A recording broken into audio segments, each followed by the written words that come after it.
Hi hello welcome to Telugu one. నేను మీ anchor Sarath. Razakar movie, ఈ మూవీకి ఎంతో ప్రాముఖ్యత ఉంది ఇప్పుడు. అండ్ మన 15వ తారీఖు ఈ మూవీ రిలీజ్ అవబోతుంది. ఈ మూవీని ప్రివ్యూ చూసిన మనకి మదన్ గుప్తా గారు ఉన్నారు. ఆయనతో అసలు ఆ సినిమా గురించి తెలుసుకుందాం, ఇప్పుడు ఎలా ఉంది ఏంటి అనేది. నమస్కారం సార్. నమస్తే అండి. Welcome to Telugu one. Yeah, thank you. ముందుగా రజాకర్ సినిమా ఇది అనౌన్స్ చేసినప్పటి నుంచి ఇప్పటి వరకు మొత్తం ఏంటంటే దీనికి ఒక కాంట్రవర్సీలు, కేసు వేయడం ఇలా అంతా జరుగుతూ వచ్చింది. అది మీకు కూడా తెలిసిన విషయమే.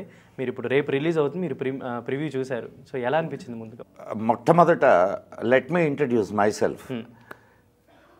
నేను సినిమా పక్షిని కాదు, సినిమాల్లో నాకు అంత ఇంట్రెస్ట్ లేదు.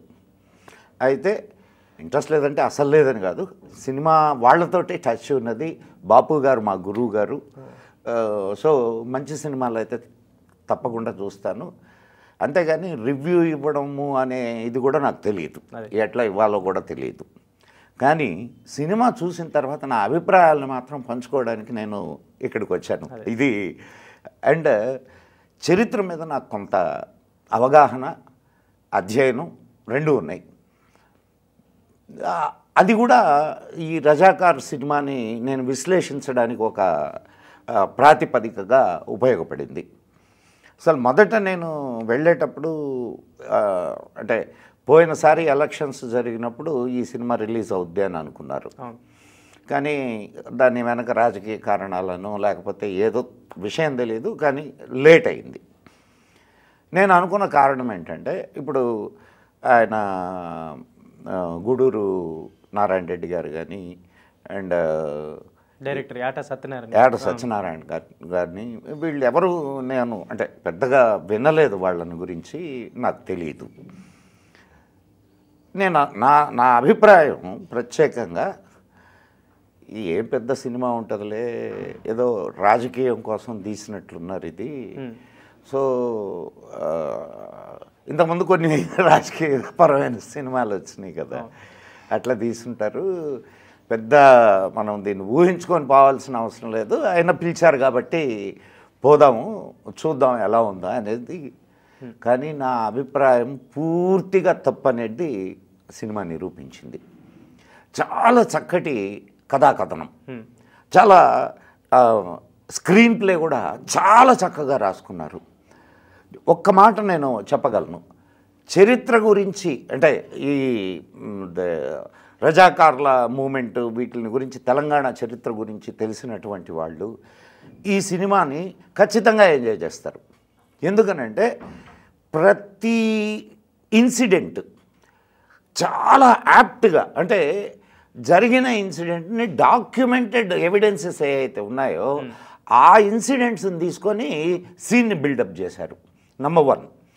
అండ్ ఇంకొక ఇదేమంటే, అప్పుడు జరిగిన ఘోరాలు ఎంత భయంకరంగా ఉన్నాయి అనేది చూపించడంలో సఫలమయ్యారు ఈ చిత్ర నిర్మాతలు కానీ దర్శకులు కానీ. అది అండ్ అసలు చరిత్ర తెలియదు అనుకోండి, ఖచ్చితంగా ఈ సినిమా ఒక చరిత్ర పుస్తకం. ఇప్పుడు చాలా సినిమాలు చరిత్ర మీద చాలా సినిమాలు వస్తున్నాయి, కానీ వేటిల్లో లేని దీంట్లో ఉన్నటువంటి ప్రత్యేకత ఏమిటంటే రియల్ ఇన్సిడెంట్స్ మీద ఈ చిత్రం ఆధారపడి ఉంది. చాలా చాలా యాప్ట్గా తీసుకున్నారు. తీసుకున్నటువంటి ప్రతి సీను డాక్యుమెంటెడ్గా ఉన్నటువంటి సీన్స్నే తీసుకున్నారు.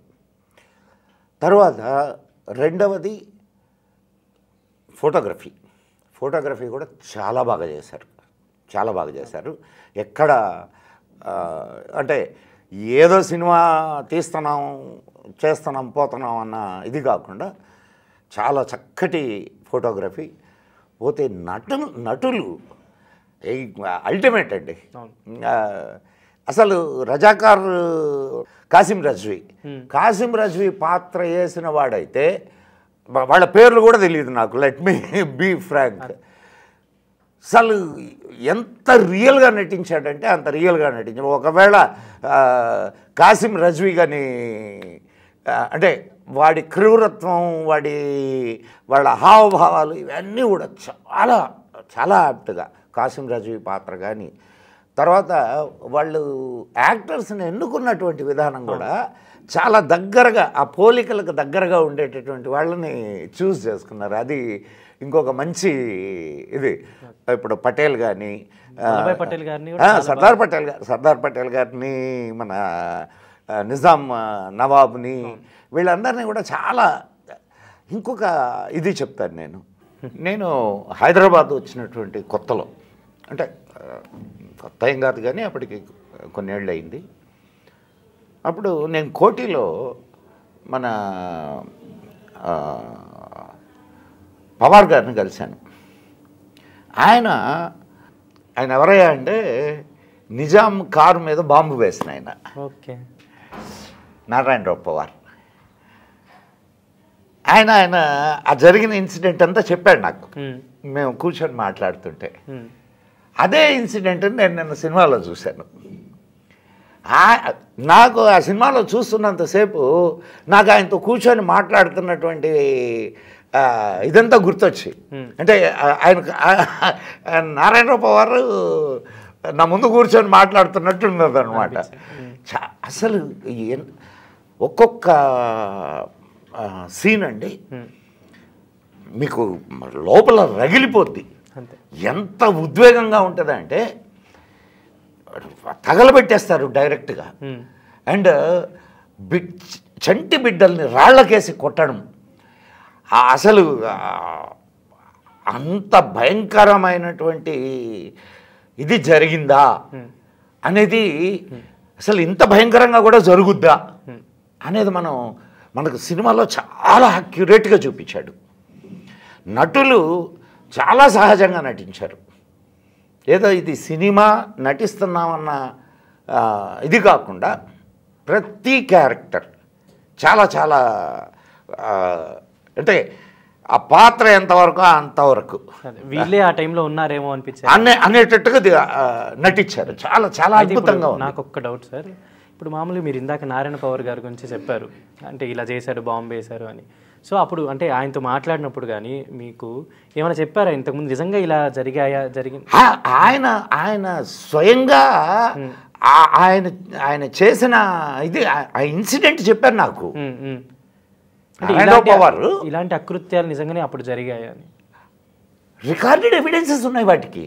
నేను చెప్పాను కదా, ముందే చెప్పాను, నేను చరిత్ర అంటే నాకు కాస్త ఇంట్రెస్ట్ ఉంది, నేను అధ్యయనం చేశాను చరిత్ర మీద అని. తెలంగాణ చరిత్రను మనం అధ్యయనం చేస్తే మీకు దాంట్లో చూపించినటువంటి ప్రతి ఇన్సిడెంట్కి ఎవిడెన్సెస్ ఉన్నాయి, ఈ రోజుకి ఉన్నాయి.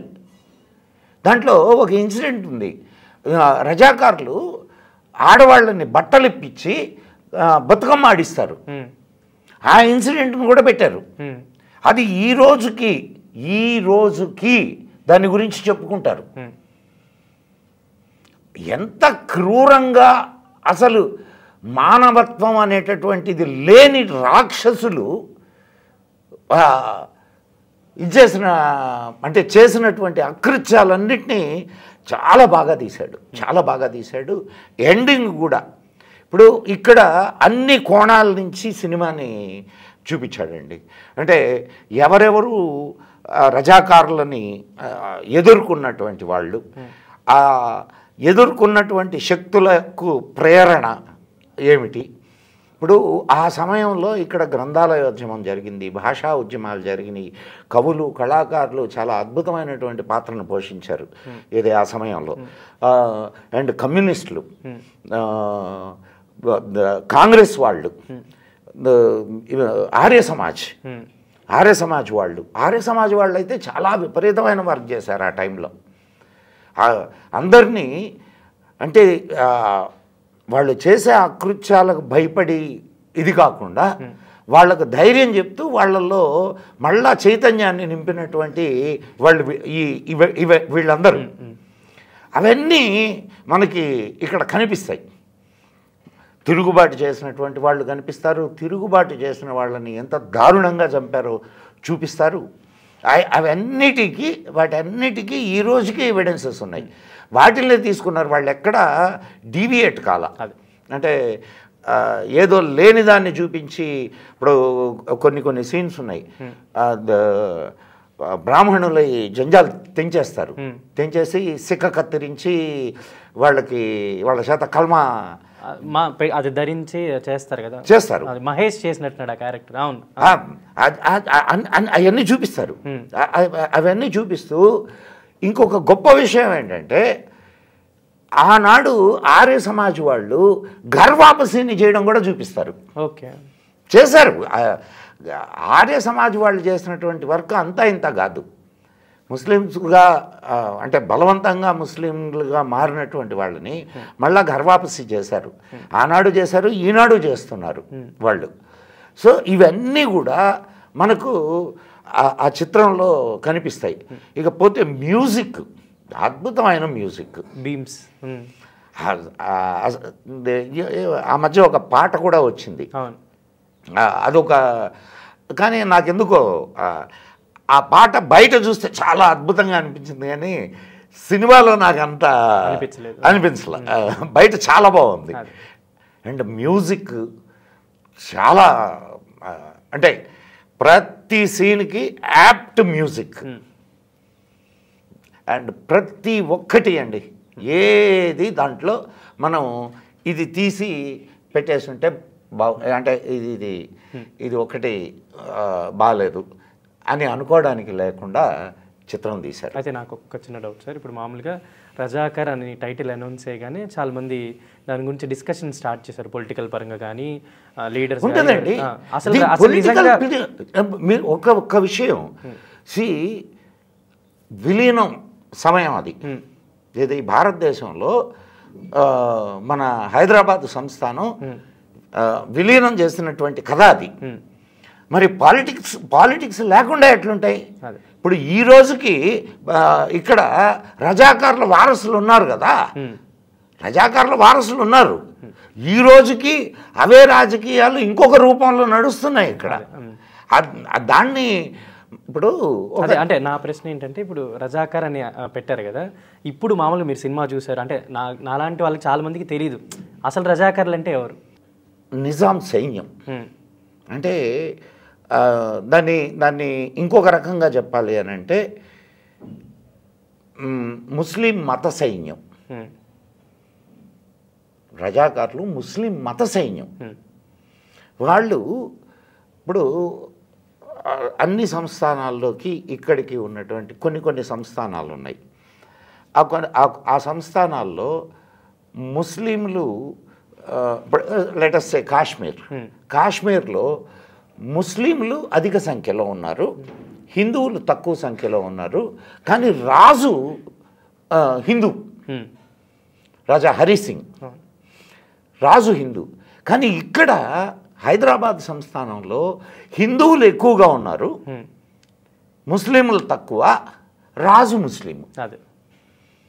ఇక్కడ ఉన్నటువంటి ప్రజలందరూ కూడా భారతదేశంలో విలీనం కావాలని కోరుకుంటున్నారు. రాజు మాత్రం తను స్వతంత్రంగా ఉండాలని కోరుకున్నాడు.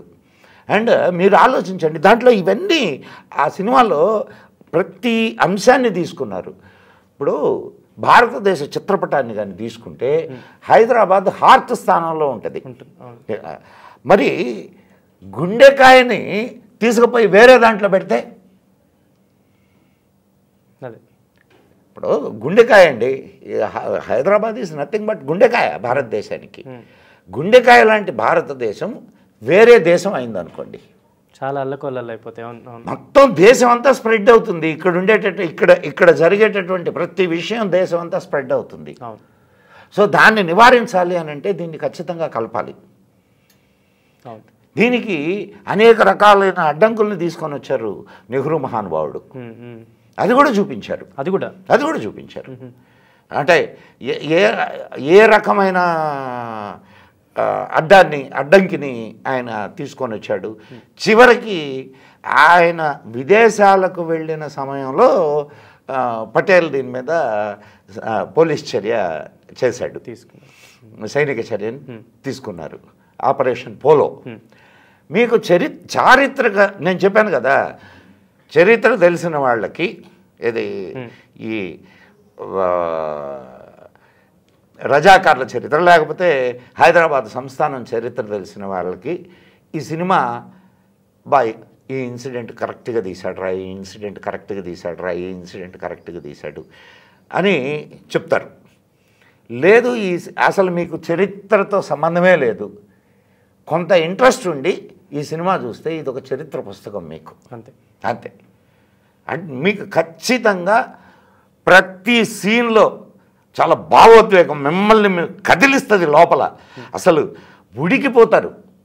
ఇప్పుడు రజాకారులు కానీ మీ కళ్ళ ముందుంటే కత్తి తీసుకొని నరికేస్తాం అన్నంత ఆవేశం వస్తుంది. కానీ ఆనాడు అయితే చాలా బ్యాలెన్స్డ్గా సినిమాని చాలా బ్యాలెన్స్డ్గా తీసుకొని వచ్చాడు. ఒక పొలిటికల్ ఆస్పెక్ట్లో ఆ సినిమాని చూడకుండా, అంటే దాన్ని పొలిటిసైజ్ చేశారేమో మన వాళ్ళు, కానీ నిజానికి it's not a political movie, it's 100% A historical movie. ఇప్పుడు హిస్టరీ ఇన్సిడెంట్స్ని నువ్వు క్రొనాలజికల్ ఆర్డర్లో ఒకదాని తర్వాత ఒకటి చెప్తూ రావడంలో తప్పేం లేదు కదా. ఇప్పుడు మొన్న ఈ సినిమా వచ్చింది, ఇది Kashmir files. It's a real movie. Kashmir files టైంలో మేము ఇంకా దాంట్లో కాశ్మీర్ ఫైల్స్లో ఓన్లీ 5% మాత్రమే చూపించారు జరిగిన అకృత్యాలని. మేము రియల్ ఫొటోస్ చూసాం. ఇది ఆ సమయంలో అక్కడ కాశ్మీరీ బ్రాహ్మణుల మీద జరిగినటువంటి అకృత్యాలన్నింటినీ ఎంత భయంకరంగా వాళ్ళు ఇచ్చేశారో ఆ ఫొటోస్ చూసాం మేము. సో అండ్ నిన్న ఆర్టికల్ 370 వచ్చింది సినిమా, చాలా చక్కగా తీశారు అది కూడా. అది ఈ మధ్య నేను సంతోషపడుతున్న విషయం ఏంటంటే చారిత్రకమైనటువంటి సినిమాలు ఇవన్నీ చారిత్రకమైనవే సినిమాలు అలాంటివి వస్తున్నాయి, పెద్ద పెద్ద నిర్ణయాలు కూడా అలాంటివి జరుగుతున్నాయి. చాలా చక్కగా తీస్తున్నారు. అది నా అభిప్రాయం, ఏ పొలిటికల్ మైండ్ లేకుండా ఈ సినిమాని చూడాల. ఇప్పుడు చారిత్రకమైనటువంటి ఇంట్రెస్ట్ ఉంటే, అంటే ఆనాడు జరిగినటువంటి విషయాలు ఏమిటి అనేది కానీ తెలుసుకోవాలనుకున్న ప్రతివాడు ఈ సినిమాని ఖచ్చితంగా చూడాలి. అయితే సార్, మామూలుగా నేను ఇందాక అడిగినట్టే ఫస్ట్ నుంచి కొంచెం పొలిటికల్, ఇది బీజేపీ వాళ్ళు చేసినట్టు, ఆర్ఎస్ఎస్ వాళ్ళు హెల్ప్ చేస్తున్నారనో ఇలాంటి మాటలు వినిపించాయి. కాదు ఇప్పుడు మీరు ఏమన్నారంటే, నేను ఫస్ట్ ఇలా అనుకోలేదు, నార్మల్గా వెళ్ళి చూసి వచ్చాను సినిమా అన్నారు. అయితే ఇప్పుడు మీరు చెప్పండి, అంటే సినిమా చూసిన వ్యక్తిగా ఇది పొలిటికల్ సినిమానా? నేను అదే చెప్తున్నది, ఖచ్చితంగా కాదు. దీంట్లో ఇప్పుడు కమ్యూనిస్టుల పాత్రని చూపించారు, ఆర్య సమాజ్ వాళ్ళ పాత్రని చూపించారు, కాంగ్రెస్ వాళ్ళ పాత్రని చూపించారు, అండ్ హిందూ ముస్లిం గొడవల్ని చూపించారు, అంటే క్లాషెస్ని. అండ్ ముస్లిమ్స్ అంటే mean secular Muslims, you can say secular Muslims వాళ్ళని చూపించారు. సో అన్ని యాంగిల్స్ నుంచి ఈ సినిమాని చూపించారు. ఇది మీరు ఒక పొలిటికల్ పార్టీకి అంటగట్టి చూడడం మాత్రం ఖచ్చితంగా సబబు కాదు. అది చూడండి, చరిత్రకు నువ్వు ఒక పొలిటికల్ పార్టీని అంటగట్టడం కరెక్ట్ కాదు కదా. ఇప్పుడు ఆనాడు కాంగ్రెస్ ఉన్నది, ఆనాడున్న కాంగ్రెస్ ఈనాడు ఉందా? లేదు. సో ఒకవేళ ఉన్నా కానీ కాంగ్రెసే అంతే. ఆర్య సమాజ్ అండ్ ఈరోజు ఆర్య సమాజ్ ఏమన్నా పాలిటిక్స్లో ఉందా? లేదు. సో బీజేపీ పాలిటిక్స్లో ఉంది. బీజేపీ ఆనాటికి లేనే లేదు. సో ఇవన్నీ it's not a political movie, it is a historical movie. మీరు ఖచ్చితంగా మీ పిల్లలకి హిస్టరీని గురించి చెప్పాలి అనుకుంటే, జరిగిన విషయాల్ని చెప్పాలి అనుకుంటే అందరూ పోయి ఈ సినిమా చూడొచ్చు, నిరభ్యంతరంగా చూడొచ్చు.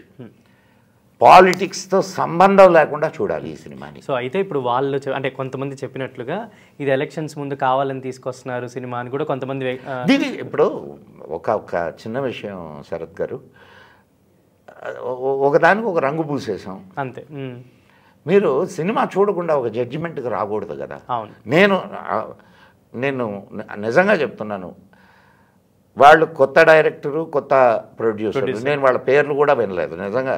దాంట్లో సినిమాలో ఉన్న యాక్టర్ ఒక అతను ఎవరో నాకు ఫ్రెండ్, అంతే తప్ప అంటే నాకు ఎవ్వరూ తెలియదు.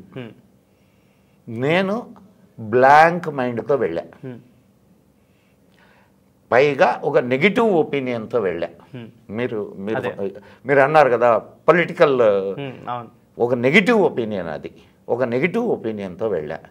కానీ సినిమా చూసిన తర్వాత మాత్రం ఎక్కడా పొలిటికల్ టచ్ లేదు.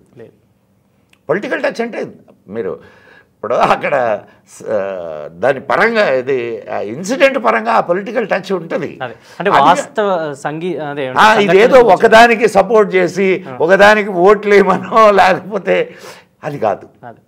ఈ సినిమా ఒక చారిత్రక సత్యం.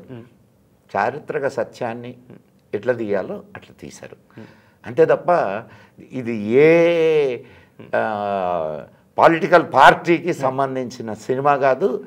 అట్లా కానీ ఈ సినిమాని చూస్తే కూడా మీకు సినిమా చూసిన తర్వాత ఒకవేళ ఇది బీజేపీకి సపోర్టివ్గా సినిమా తీశారు అని అనుకుంటే మీరు ఆ సినిమా చూసిన తర్వాత మీ ఒపీనియన్ని మార్చుకుంటారు. అయితే సార్ ఇప్పుడు ఇది బిఫోర్ ఇండిపెండెన్స్ స్టోరీయా, ఇండిపెండెన్స్ వచ్చిన తర్వాత నుంచి? మనకి ఇండిపెండెన్స్ వచ్చిన తర్వాతనే కదా హైదరాబాద్ విలీనం జరిగింది. అప్పుడు కాతే ఒక ఆవిడ, అంటే నేను నేమ్ మెన్షన్ చేయను, ఆవిడ కేసు ఫైల్ చేస్తూ ఏం చెప్పారంటే ఓన్లీ కొన్ని ఇన్సిడెంట్స్ని తీసుకొని ఈ సినిమా తీస్తున్నారు, దీన్ని ఆపేయాలి. ముస్లిం లీడర్స్ కూడా ఫైట్ చేసిన వాళ్ళు చాలా మంది ఉన్నారు, అది కూడా చూపించారు. అది కూడా ఇప్పుడు విలేకరి, పత్రికా విలేకరి వాళ్ళకి ఎగనెస్ట్గా ఆనాటి కాలంలో రాశాడు. ఆయన్ని చంపేశారు, ముస్లిమ్స్ చంపేశారు. ముస్లిం అతను ఉర్దూ పేపర్లో షోయబుల్లా ఖాన్ని నడి రోడ్లో చంపారు, అది కూడా చూపించాడు. అండ్ లాస్ట్లో ఎండింగ్ కన్క్లూషన్ ఇచ్చేటప్పుడు కూడా, అంటే అఫ్కోర్స్ అది నిజమైన కన్క్లూషన్ కాకపోయినా సినిమాటిక్ కన్క్లూషను ఇచ్చేటప్పుడు కూడా వీడు హిందూ ముస్లిం దీన్ని రెచ్చగొడుతున్నాడు, అందరూ కలిసి అడ్డుకోండి అని చెప్పి షోయబుల్లా ఖాన్ భారీ చార్జ్ చెప్పిస్తాడు. అఫ్కోర్స్ అది సినిమాటిక్ ఇది లిబర్టీ తీసుకుంటారు కాబట్టి. మీకు సినిమాలో ఎక్కడ అయితే ఒకటి మాత్రం ఖచ్చితంగా చూపించాడు, ఏంటంటే ఇస్లాం యొక్క క్రూరత్వాన్ని చూపించాడు. అది అయితే అఫ్కోర్స్ దానికి కూడా సినిమా వాళ్ళు కరెక్ట్ జడ్జిమెంట్ ఇచ్చారు. అంటే కొందరు వ్యక్తుల యొక్క క్రూరత్వపు ఆలోచనలు ఇలా పరిణమిస్తాయి అన్న, ఏ మతమైనా ఏ గ్రంథమైనా కానీ ఎవరికి హాని చేయాలని చెప్పదు. అట్లేం కాదులే కానీ ఆ టాపిక్ లో వద్దు మళ్ళా మనం. అంటే కొందరి ఆలోచన వల్ల ఇది జరిగింది, కొందరి ఆలోచన వల్ల ఇది జరిగింది అనేది దాంట్లో క్లియర్గా చూపించాడు. చాలా ఉద్వేగపూరితమైనటువంటి సినిమా, ఉత్తేజపూరితమైనటువంటి సినిమా. జరిగినటువంటి ఒక్కొక్క ఇన్సిడెంట్ చూస్తుంటే కళ్ళ నీళ్లు పడతాయి మనకు. ఆ కసిని ఆపుకోలేము. లాస్ట్కి వచ్చేసరికి అంటే దాన్ని అట్లా తీసుకొని వచ్చాడు. దాన్ని లాస్ట్కి వచ్చేసరికి ఒక బ్యూటిఫుల్ ఎండింగ్తో సినిమాని క్లోజ్ చేశాడు.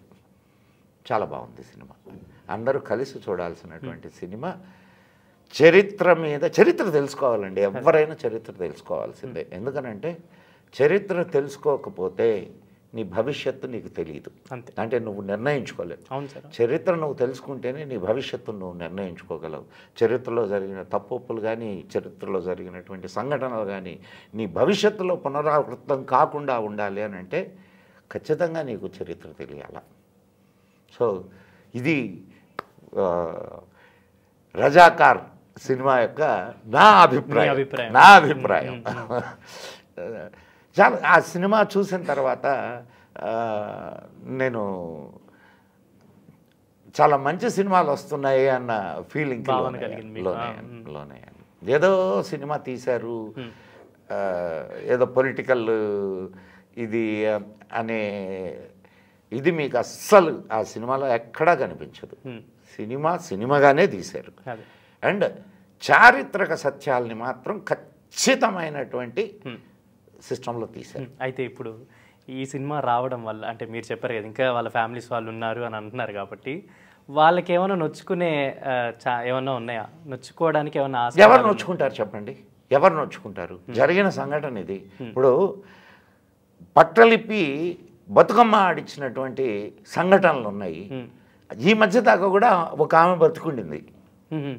ఈ మధ్య దాకా అంటే ఒక 4-5 సంవత్సరాల క్రితం వరకు కూడా ఒక ఆమె బతుకుండింది.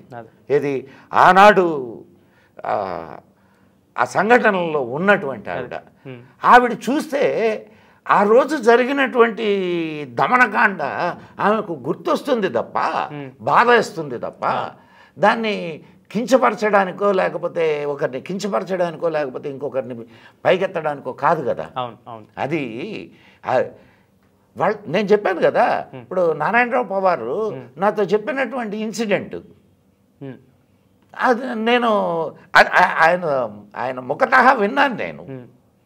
అదే ఇన్సిడెంట్ నేను అక్కడ చూశాను. సో ఇన్సిడెంట్ కరెక్టా కాదా అనేది నాకు ఇప్పుడు ఆయన ఎగ్జాగరేట్ చేసి చెప్పుండొచ్చు, కానీ ఇక్కడ ఇప్పుడు ఎగ్జాగరేషన్ లేదు, వీళ్ళు ఎగ్జాగరేషన్ చేసి తీసి ఉండొచ్చు. రెండూ కాదు, చాలా కరెక్ట్గా తీశారు. అయితే ఈ సినిమాలో నాకు తెలుసు అంటే మీరు చెప్పిన ఇన్సిడెంట్స్ లాంటివే వాళ్ళు రీసెర్చ్ చేసుకొని మొత్తం చేసామని చెప్పారు. దాంట్లో వాళ్ళు ఏదో చులాగ్గా అంటే ఏదో సినిమా కోసం అని కాకుండా దీని వెనక చాలా రీసెర్చ్ జరిగింది.